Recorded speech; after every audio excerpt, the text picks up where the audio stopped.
समय ठहरा हुआ था। सती का शरीर दक्ष के यज्ञ में जल रहा था। शिव दुख से करा रहे थे। किसने सोचा था कि दुनिया की सबसे पहली प्रेम कहानी का अंत इस प्रकार होगा?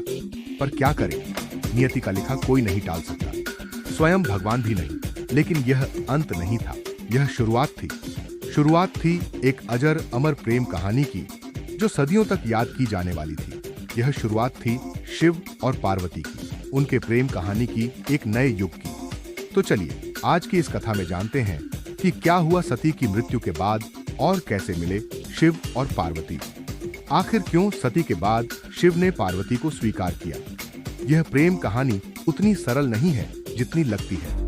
यह मार्ग कठिनाइयों से भरा हुआ है, और अगर आप शिव और पार्वती के मिलन के हर पहलू को समझना चाहते हैं तो इस वीडियो को अंत तक जरूर देखें। सती की मृत्यु के बाद शिव सती के शरीर को उठाकर अपने विरह में पूरे ब्रह्मांड में भटक रहे थे, जिससे पृथ्वी का संतुलन बिगड़ने लगा।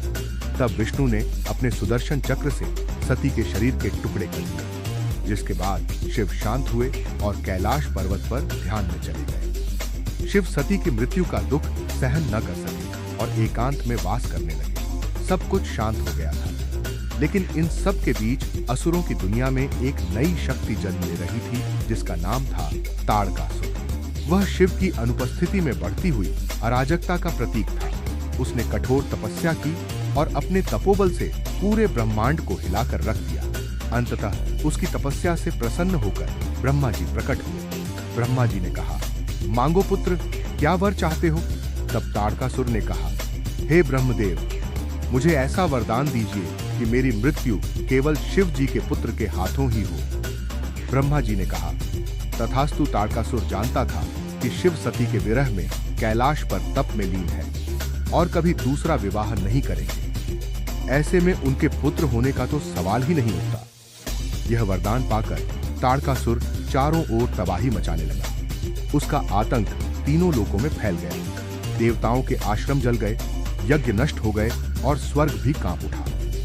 तभी सभी देवता इंद्र सहित ब्रह्मा जी के पास पहुंचे और बोले, हे ब्रह्मदेव, यदि शिव ना जागे तो सृष्टि नष्ट हो जाएगी। ब्रह्मा जी ने शांत और दुखी स्वर में कहा, उसकी मृत्यु शिव जी के पुत्र के द्वारा ही संभव है, और यह तभी हो सकता है जब शक्ति पुनः जन्म ले। तब देवताओं ने निर्णय लिया, शक्ति का पुनर्जन्म होना ही होगा, क्योंकि शिव और शक्ति के मिलन के बिना ना सृष्टि चल सकती है, ना संतुलन बन सकता है। यहीं से शुरू होती है असली कहानी, शिव और पार्वती के मिलन की कहानी। हिमालय की बर्फीली चोटियों के बीच, जहां नदियां रेशमी लहरों की तरह बहती हैं और हवा में शुद्धता की गंध घुली रहती है, वहां एक दिन धरती, आकाश और देवता सब एक पल को ठहरे। राजा हिमवान और रानी मैना के घर एक दिव्य कन्या का जन्म हुआ। जब कन्या ने पहली बार आंखें खोलीं तो पूरा महल दिव्य आभा से भर गया। उनकी मुस्कान में करुणा थी और उनकी आंखों में अनंत ब्रह्मांड की गहराई, मानो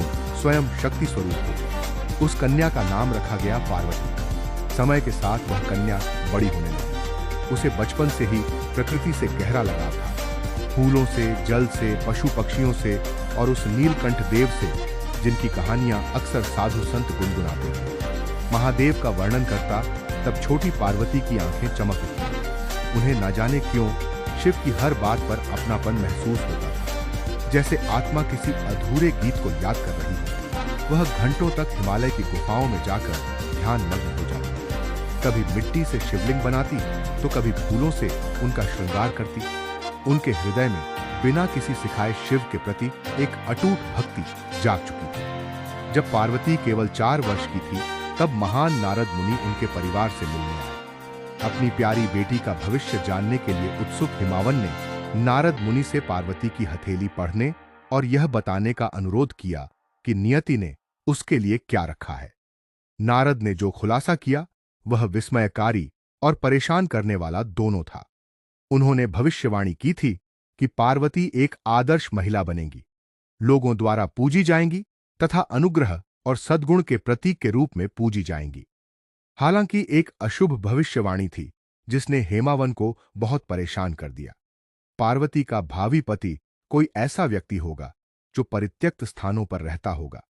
अजीब आभूषणों और चितड़ों में लिपटा होगा। वह शाही कपड़ों से सुशोभित नहीं होगा और उसकी उपस्थिति ही दुनिया के लिए पहचानने योग्य ही राक्षस